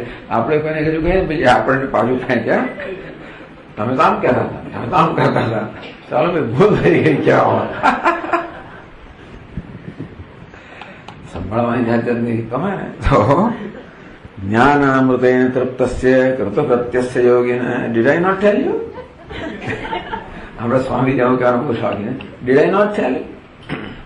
મેં કહ્યું હતું ને, કહ્યું ને, પહેલેથી કહ્યું હતું. હું પરાક્રમ શું કામ કર્યું? શું કામ ગંગામાં નાવા ગયા? શું કામ આમ કર્યું? કહ્યું હતું ને, શરદી થઈ ને. જ્ઞાનામૃતેન તૃપ્ત છે. જ્ઞાનના અમૃત જે તૃપ્ત છે. કૃતકૃત્યસ્ય યોગી. કૃતકૃત્ય જે બધું કરવાનું થઈ ગયું છે. ટૂંકમાં મારે લોક સંગ્રહ કરવો છે એવું પણ કર્તવ્યનો ખ્યાલ નથી. થઈ જાય તો જુદી વાત છે, પણ એવું કર્તવ્ય નથી. નહીં વાસ્ત કિંચિત કર્તવ્ય. એને કોઈ પ્રકારનું કર્તવ્ય નથી. એને એમ લાગે કરવાનું બાકી છે તો એ તત્વવિદ નથી. આવું સીધું કહી દીધું, કડક માસ્ટર ત્યાં એવું કહી દીધું. એટલે આ તો એને કોઈ કર્તવ્ય નથી. મારા વિદ્વત સંન્યાસ કર્તવ્ય ના હોય, વિધિ એટલે કર્તવ્ય થયું, એટલે એને ટૂંકમાં વિદ્વત સંન્યાસ એને કર્તવ્ય રૂપ તો ના રહે, પણ વૈધ સંન્યાસ ના હોઈ શકે. તો પેલો સંન્યાસ તો કે ના ભાઈ એવું ન દ્વિતીય હે, એમને છોડી દે એવું પણ નથી જાણતું. આમાં અમુક કહેવામાં આવ્યું શું શું છોડવું એ બધું કહેવામાં આવ્યું. એટલે શું ના છોડે પણ કહેવામાં આવ્યું. સ્વપુત્ર મિત્ર કલત્ર આ બધું છોડવું, શિખા યજ્ઞ છોડવા, સ્વાધ્યાય સર્વકર્માણી બધું જ આ બધું છોડવું, પણ કૌપીન વગેરે રાખવું. એટલે કે છે કૌપીન દંડાદી આશ્રમલિંગ. ટૂંકમાં કૌપીન દંડ આચ્છાદન આટલું રાખવું એ આશ્રમ એટલે સંન્યાસીનું લિંગ છે. સંન્યાસી જયારે નીકળે ત્યારે આમ દંડો લઈને નીકળે. સવારના પરમાં 4 વાગે ફરવા દંડો લઈને નીકળે, ધડાધડ કૂતરા કૂતરા પાછા દંડ લઈને નીકળે. ઉપર આચ્છાદન હોય કૌપીન દંડાદી. તો આનો ટૂંકમાં આ સંન્યાસી એ સંન્યાસ આશ્રમ. ખરેખર તો પરમહંસ સંન્યાસીને કોઈ લિંગ જ નથી હોતું, પણ છતાં આ લિંગ કહ્યું કે એને કૌપીને દંડ વગેરે આચ્છાદન અને આચ્છાદન વગેરે રાખવું. એનો અર્થ એ થયો કે સંન્યાસનું લિંગ છે, ચિહ્ન છે. આ ચિહ્ન ધારણ કરવું એનો તો કઈ વિધિ છે. તો કૌપીને દંડાદી આશ્રમલિંગ વિધાન શ્રવણાર્થ. એટલા વિધાન વગરનો સંન્યાસ પણ નથી. સાથે સાથે એ તત્વજ્ઞાનીના કારણે કોઈ વિધિનું પાલન ન કરી શકે માટે વૈધ સંન્યાસ પણ નથી. એટલે કયા પ્રકારના સંન્યાસી એ કઈ જણાતો નથી. પૂર્વ પક્ષી કહે છે કે આ બેમાંથી એકેય પ્રકારનો સંન્યાસ જણાતો નથી. એ બધું સ્પષ્ટ નહીં છે દોષ. ગ્રંથકાર ના તમે કહો છો એવો કોઈ દોષ આમાં આવતો નથી. પ્રતિપત્તિ કરવા, પછી પ્રતિપત્તિ કરવા ઉભય રૂપત્તું ઉપપત્તે બંને વસ્તુ છે આમાં. આમાં કેટલીક વિધિ પણ છે ને કેટલું છોડવાનું પણ છે. એમને છોડી દેવા બંને પ્રકારનું છે. એટલે ઉભયત્વ એટલે શું? જયારે છોડવાનું વિધિપૂર્વક હોય ત્યારે વૈદિક થયું, અને એમને છોડી દેવામાં આવતું હોય ત્યારે એ લૌકિક થયું. કે પ્રતિપત્તિ કર્મ એવું કર્મ છે એ સમજાવે છે. પ્રતિપત્તિ કર્મ કોને કહેવાય? કે કર્મ પૂરું થયા પછી જે કર્મ કરવામાં આવે તે.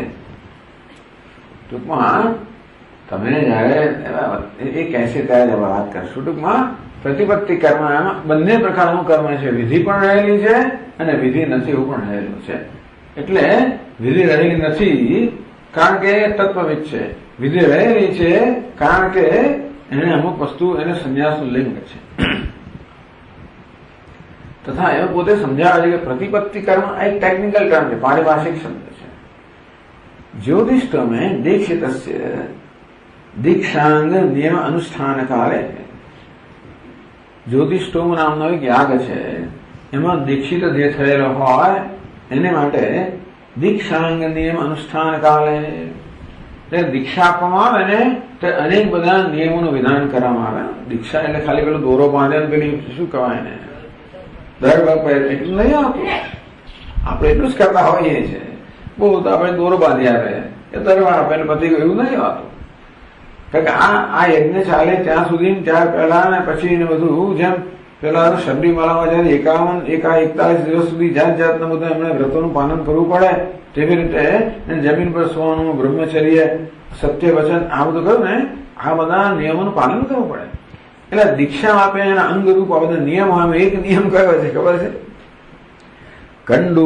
કંડુયિતમ હસ્તમ પ્રતિષિધ્ય. કોઈ કારણસર તમને લાગે ખંજવાળ આવે ને ત્યારે હાથથી નહીં ખંજવાળવાનો. આવો એક નિયમ છે જ્યોતિષોમ યજ્ઞમાં.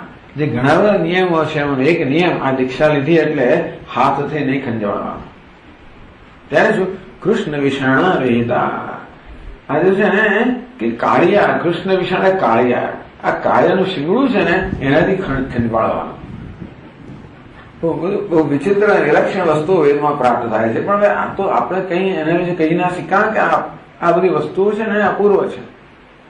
અપૂર્વ એટલે આપણી બુદ્ધિને તો બુદ્ધિ ગમે છે જ ને.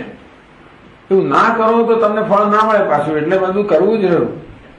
શા માટે કરવું હોય તો આ બધી વસ્તુઓ આપણને છેવટે જે સ્વર્ગરૂપી ફળ આપે ને આ બધા એમાં ફળ હોય છે. એટલે અમુક તમે ના કરો તો છોડો તો પછી તમે સ્વર્ગ ના મળે. એટલે બધું કરવું, અક્ષરશ બધું કરવું પડે. એટલે ત્યાં કહેવામાં આવે કે તમે ખંજવાળ આવે તો હાથથી નહીં ખંજવાળવાનું, તમારે કાયાના શિંગડાથી ખંજવાળવાનું. કેવી રીતે કહ્યું જો યદ હસ્તેન કંડુયેત વામાનમ ભાવુકાહ પ્રજાહ સ્યુઃ યદ સ્મયેત નગ્નમ ભાવુકાહ ઇતિ. યદ હસ્તેન કંડુયેત. જો આ પ્રકારની દીક્ષા લીધા પછી જો હાથથી ખંજવાળે તો એના સંતાનો કેવા થાય ખબર છે? પાપાનમ ભાવુકાહ.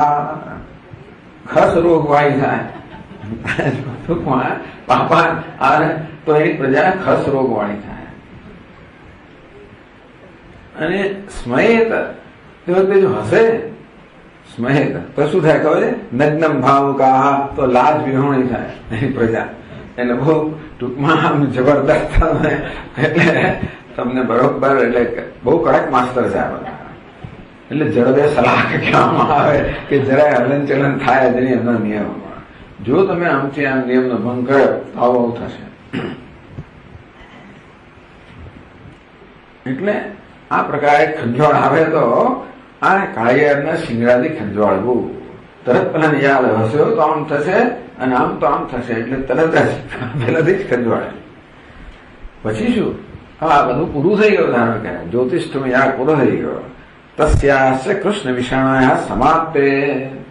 ટૂંકમાં કાયાનું જે શિંગડું છે એનો ઉપયોગ પૂરો થઈ ગયો. પછી એનું શું કરવાનું? એટલે અત્યાર સુધી આ કાયાનું શિંગડું છે ને એનું વિધાન હતું. એને ખંજવાળવામાં એનો પ્રયોગ કર્યો. એ શું છે? વૈદિક વિધાન છે, એ વિધિ છે. હવે સમાપ્ત નિયમ એનો નિયમ છે સમાપ્ત થઈ ગયો. પ્રયોજન હવે એનું કોઈ પ્રયોજન થયું નથી. ત્યારે શું કરવાનું? હવે એનો વિધિ વગર ત્યાગ કરવાનો. એટલે ઘોડું હવે એને ક્યાંથી રાખો તમે? ઘોડું અશક્ય. ટૂંકમાં હંમેશા આખું તો પણ સંભવિત નથી. એટલે એને એને ક્યાંક છોડી દેવું પડે, ફેંકી દેવું પડે.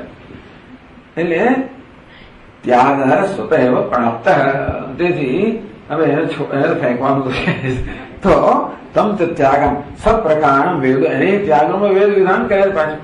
કઈ રીતે ત્યાગ કરવો? જેમ તેમ નહીં ફેંકી દેવાનું. તો ભલે ત્યાગ ટૂંકમાં પુત્ર મિત્ર કલત્ર બધો ત્યાગ છે સ્વયં પ્રાપ્ત છે. જેમ કે જે ગામમાં ઉપદ્રવનો ત્યાગ સ્વયં પ્રાપ્ત છે. એમાં કોઈ વિધિની જરૂર નથી, પૂછવાની જરૂર નથી કે ભાઈ કરું કે ના કરું. ભાઈ ફોન કરે વિદેશમાં આવે એના માતા પિતાનું આમ કરે છોડ દે. આ ઘરમાં આગ આવે એમાં કોઈ વિધિની જરૂર નથી. પછી આગ લઈને ભાગો. પછી પેલો ભૂકંપ થયો છોડો એને. મારો ભાઈ પેલા ગાયત્રી મંત્ર કરેલો હોય કે પછી મહામૃત્યુ એમ કહ્યા બહાર જોઈએ ના કરે. એટલે સ્વતઃ અમુક ત્યાગ છે સ્વતઃ પ્રાપ્ત થાય. એટલે એમાં કઈ કોઈને પૂછવા નહીં કે વિધિપૂર્વક કે નીચે આમથી ઉતરું કે આમ જે રીતે જવાય નીકળી. ત્યાં આગળ પેલા વર્લ્ડ ટ્રેડ સેન્ટરમાં પેલા જે લગાવ્યું 70 માળે લોકો હતા. માળે ઉતર્યા 70 સુધી કાં લખ્યું છે કે ભાઈ એમાં નહીં જવું, લિફ્ટમાં નહીં જવાનું. 70 માળ ઉતર્યા. કેટલા લોકો તો ઝંપલાવ્યું. એમાં પછી કોઈ વિધિ વિધાન ના પાડે. તેવી રીતે આજે છે કૃષ્ણ વિષાણા છે, વિષાણા સ્ત્રીલિંગ છે, એને છોડવાનું. ત્યાગ સ્વતઃ પ્રાપ્ત. એટલે હવે તો તમે નહીં કહો છોડી દેવાનો છે, પણ એને કહું કે ગમે તેમ ના છોડીશ. તમ ચ ત્યાગમ સબ પ્રકાર વેદો વિદધાતે. એ કઈ રીતે ત્યાગ કરો એનું વિધાન વેદ કરે છે. એ પ્રમાણે ત્યાગ કરવાનો. સ્વતઃ પ્રાપ્ત છે. પુત્ર મિત્ર કળે બધાનો સ્વતઃ ત્યાગ, છતાં પણ વિધાન પ્રમાણે કરવાનું. કારણ કે આને પ્રતિપત્તિ કર્મ, આ કર્મ છે ને, આ કૃષ્ણ વિષાણનો ત્યાગ છે, પ્રતિપત્તિ કર્મ કહેવાય. નીતાસુ દક્ષિણાસુ, દક્ષિણા અપાઈ ગઈ એટલે એનું તું આ કર્મ પૂરું થયું. દક્ષિણા એનું છેલ્લું અંગ છે, પૂરું થયું. ચાત્વાલે કૃષ્ણ વિષાણામ પ્રાસ્યતી. ચાત્વાલ એટલે ખાડો. ટૂંકમાં એટલે અમુક પ્રકારનો ખાડ, જ્યોતિષો યજ્ઞ કરવા માટે અમુક પ્રકારનો ખાડો કરવાને ચાત્વાલ કહેવામાં આવે છે. કર્યો છે એનું કઈ કરતા છે લોકો, પણ એ ખાડો છે એમાં તમારે પ્રાસ્યથી પ્રકર્ષણ એમાં છોડી દેવું, એમાં ફેંકી દેવું. તો ત્યાં ગમે ત્યાં નહીં ફેંકવાનું.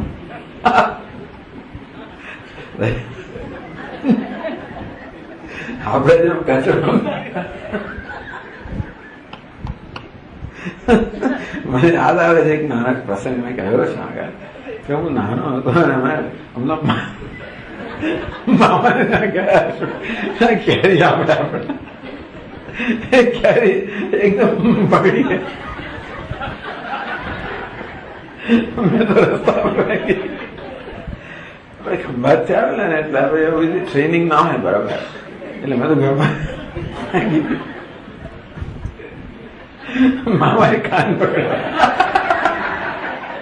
એટલે આમ રસ્તા પર ફેંકાતી જાય ને, એને ફેંકવાની વિધિ હોવી જોઈએ. આખો રસ્તો પકડે ને. તેવી રીતે આ કૃષ્ણ વિષાણ જે છે એ પણ ગમે તેને ફેંકવાનું, પેલામાં ફેંકવાનું. પ્રતિપત્તિ કર્મ લૌકિકમ વૈદિકમ છે. આ એનો ત્યાગ કરવો એ લૌકિક કર્મ છે, પણ અમુક રીતે ત્યાગ કરવો વૈદિક કર્મ. એ કર્મની અંદર લૌકિકતા ને વૈદિકતા. ત્યાગ તો સ્વતઃ પ્રાપ્ત, ના કરો તો ફેંકી દીધું હોય, પણ એને કહ્યું તું ફેંક કરો, પણ અમુક રીતે ફેંક. એ લૌકિક પણ ફેંકવાનું લૌકિક છે અને એની રીત છે વૈદિક છે. તો એકદમ પ્રતિપત્તિ કર્મ લૌકિક વૈદિકમ છે તે ઉભય રૂપમ. આમ બંને એના રૂપ છે. એટલે આ સંન્યાસમાં પેલો કે વૈદિક હોય તો આ તકલીફ છે, લૌકિક આ તકલીફ છે. એટલે કે જે વૈદિક પણ છે ને લૌકિક પણ છે. પણ મેં આગળ કહ્યું એનું શું કે તત્વવિદને કર્તૃત્વ હોતું જ નથી. એ વિધિ નિષેધનું પાલન કેમ કરે છે કે હજી વાર છે એ વસ્તુને, એટલે કહે છે ન ચ તત્વવિધિ કર્તૃત્વ અત્યંત અભાવ શંકરીય. તત્વજ્ઞાન થયું એટલે કર્તૃત્વ સંપૂર્ણ જતો એમ ન માનવું. ચિદાત્મની આરોપિત કર્તૃત્વ વિદ્યા અપોહિતત્વે બી. વાત સાચી છે કે ચિદાત્મા છું, જયારે મને આત્માનું ભાન હોય ત્યારે કર્તૃત્વ નથી આવતું. પણ ભાઈ પાછી ઉપાધિમાં અહમભાવ થઈ જાય ત્યારે પેલું વિપરીત ભાવના. એ જ્યાં સુધી એને સંપૂર્ણ વિશ્રાંતિ પ્રાપ્ત નથી કરી, અનાત્માનો તો એને નિષેધ જ કરી નાખ્યો, નિરુદ્ધ નથી કર્યો. અનાત્મા એટલે ચિત્ત. એ ચિત્તનો જ્યાં સુધી પૂર્ણ નિરોધ ન થયો હોય ત્યાં સુધી કર્તૃત્વ ચિત્તનો સ્વભાવ છે પૂર્વ સંસ્કારને કારણે. એ વાસના કહો કે સંસ્કાર કહો, એને કારણે કર્તૃત્વ એ ચિત્તનો સ્વભાવ અત્યારે થઈ ગયો છે. એ બધા સંસ્કાર દૂર ન થાય ત્યાં સુધી ચિત્તમાં કર્તૃત્વ છે. તો ચિદાત્મની આરોપિત કર્તૃત્વ વિદ્યા અપોહિતત્વેપી. એટલે ચિદાત્મામાં જે કર્તૃત્વ આરોપ અજ્ઞાનને કારણે છે એ દૂર થઈ ગયો. એટલે હું જયારે ચિરાગ શિવોહમ ત્યારે કર્તૃત્વ હોતું નથી. તથાપિ ચિત્ત છાયોપેદે અંતઃકરણ ઉપાદૌ. અંતઃકરણ જેમાં ચિત્તનું પ્રતિબિંબ પડે છે, એટલે એવું છે ને, અંતઃકરણ આ ચૈતન્યના પ્રતિબિંબને કારણે એ પણ જાણે કે જીવંત છે. અને તેથી જયારે આપણે સભાન ન હોઈએ ત્યારે અંતઃકરણને જ આત્મા માનવામાં આવે છે, કારણ કે એમાં આપોઆપ જ અહંભાવ થઈ જાય. તે યોગ શાસ્ત્ર એમ જ કહે, જ્યાં સુધી ચિત્તની વૃત્તિઓ છે ત્યાં સુધી તમારું તાદાત્મ્ય થઈ જ જવાનું સ્વભાવ જ છે. અને તેથી એ ચિત્તમાં હજી પૂર્વ સંસ્કારને કારણે કર્તૃત્વ છે. અંતઃકરણોપાદો વિક્રિયા સહસ્રયુક્તે અંતઃકરણે ઉપાદો. હજી બધી વાસનાઓ અને વિક્રિયાઓ, જે હજારો વિક્રિયાઓ જવાની બાકી છે. તેથી સ્વતઃસિદ્ધસ્ય કર્તૃત્વસ્ય, અને તેથી ચિત્તમાં તો હજી કર્તૃત્વના સંસ્કાર છે, આપણે વિપરીત ભાવના કહીએ. યાવત દ્રવ્ય ભાવિતયા અનપોહિતત્વાદ, જ્યાં સુધી અંતઃકરણનું દ્રવ્ય છે, આ યોગની નું દર્શન છે કે યોગનો અભિપ્રાય છે કે જ્યાં સુધી અંતઃકરણ કે મન કે ચિત્ત નામનું દ્રવ્ય છે ત્યાં સુધી એમાં કર્તૃત્વ સંસ્કાર રૂપે રહેલું જ હોય જ, ભલે તમને પ્રગટ ના જાણે. એટલે જયારે તમે સભાન હો ત્યારે એ પેલું કર્તૃત્વ પ્રગટ ના થાય ચિત્તમાં, અને હું અકર્તા ભાવમાં હોઉં, પણ તમે જયારે વળી ચિત્ત પાછું જેવું પ્રગટ થાય કે એના સંસ્કાર અંદર થાય પાછા પ્રગટ થવાના જ છે. જ્યાં સુધી આ ચિત્તનો બહાર નિરોધ નથી થયો ત્યાં સુધી હજી તત્વવિદ હોવા છતાં પણ એનામાં કર્તૃત્વ છે. એટલે પેલા તમે જે કહ્યું કે પેલા એમાં કર્તવ્ય નથી, તો કે એ તો જીવન મુક્તની વાત છે, માત્ર તત્વજ્ઞાનની વાત નથી. તો 6:30 છે આરતી.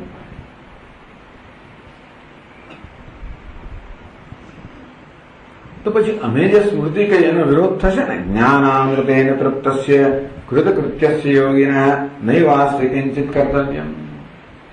તો યોગીનું કર્તવ્ય નથી એટલે સ્મૃતિનો વિરોધ નહીં, તો કે નહીં. ન છે જ્ઞાનામૃતેન ઇત્યાદિ સ્મૃતિ વિરોધ, તો કે નહીં, અમે જે કહીએ છીએ એને પેલી સ્મૃતિ સાથે વિરોધ નથી. તો સતી અભિજ્ઞાને વિશ્રાંતિ રહિતસ્ય તૃપ્તિ અભાવ, એટલે કહ્યું જ્ઞાનામૃત તૃપ્તસ્ય, જ્ઞાનામૃતેન તૃપ્તસ્ય, જેને જ્ઞાન રૂપી અમૃતથી પૂર્ણ તૃપ્તિ છે. એવી તૃપ્તિ ક્યારે હોય? ચિત્તમાં સંપૂર્ણ વિશ્રાંતિ હોય તો એ જ્ઞાનામૃતથી તૃપ્તિ હોય, નહીતર જ્ઞાનામૃતિ તૃપ્તિ ન હોય.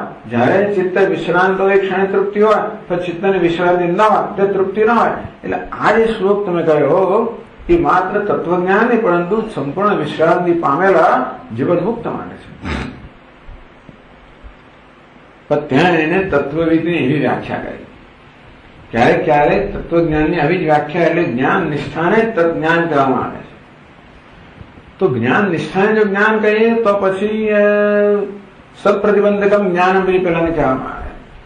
સંશય તો ઠીક છે, પણ વિપર્યય સહિતનું જ્ઞાન આપણે પ્રતિબંધ સહિતનું જ્ઞાન કહીએ, એ જ્ઞાનની આ વાત છે. તત્વજ્ઞાન એટલે સત્પ્રતિબંધક સહિતનું જ્ઞાન. સતી અભિજ્ઞાને વિશ્રાંતિ રહિતસ્ય, જ્ઞાન હોય પણ વિશ્રાંતિ ના હોય, એની વિપરીત ભાવના હોય. તૃપ્તિ અભાવેના, એટલે તૃપ્તિ પ્રાપ્ત ના થાય, ક્ષણભર પ્રાપ્ત થાય વળી પાછી જતી રહે, એટલે પેલું જા સંતોષ થવો એ તૃપ્તિ પ્રાપ્ત ના થાય. વિશ્રાંતિ સંપાદન લક્ષણ કર્તવ્ય શેષ સદભાવે, જે એનું કર્તવ્ય બાકી છે કયું? વિશ્રાંતિ સંપાદન લક્ષણ કર્તવ્ય. હજી એને વાસનાક્ષય અને મનોનાશ જે વિશ્રાંતિ સંપાદન કરનારા છે એ કરવાનું એને બાકી છે. તત્વજ્ઞાની એટલે કશું કરવાનું બાકી છે. આપણે સ્વામીજી કે સમાન સંન્યાસી પણ સંન્યાસી થવાનું છે, વિવિધિશા સંન્યાસી પણ વિદ્વત સંન્યાસી થવાનું છે. એટલે જ્ઞાનીએ પણ જ્ઞાન નિષ્ઠ થવાનું છે. એ રીતે વિશ્રાંતિ સંપાદન લક્ષણ કર્તવ્ય. તો વિશ્રાંતિ સંપાદન થાય એવું જે લક્ષણ છે એ પ્રકારનું કર્તવ્ય એટલે કયું? તો કે વાસનાક્ષય મનોનાશરૂપી કર્તવ્ય શેષત્વ શેષ એવી કર્તવ્ય બાકી છે. અંતેથી કૃતકૃત્યત્વ ભાવાત્મા રહી, એનામાં કૃતકૃત્યતા નથી. જે કરવાનું બધું થઈ નથી ગયું, અને માટે હજી આ સંન્યાસનું કર્તવ્ય બાકી છે. માટે એ એક કર્તવ્ય રૂપે લેવામાં આવે છે. ચાલો પછી આપણે આગળ ચાલુ રાખશું. ઓમ પૂર્ણમદ પૂર્ણમિદં પૂર્ણાત પૂર્ણમુદચ્યતે પૂર્ણસ્ય પૂર્ણમાદાય પૂર્ણમેવાવશિષ્યતે. ઓમ શાંતિ શાંતિ શાંતિ. શંકરં શંકરાચાર્યં કેશવં બાદરાયણં सूत्रभाष्यकृतौ वन्दे भगवन्तौ पुनः पुनः. ईश्वरो गुरुरात्मेति मूर्तिभेदविभागिने व्योमवद्व्याप्तदेहाय दक्षिणामूर्तये नमः. ॐ शान्ति शान्ति शान्तिः. हरि ओम. श्री गुरुभ्यो नमः. हरि ओम.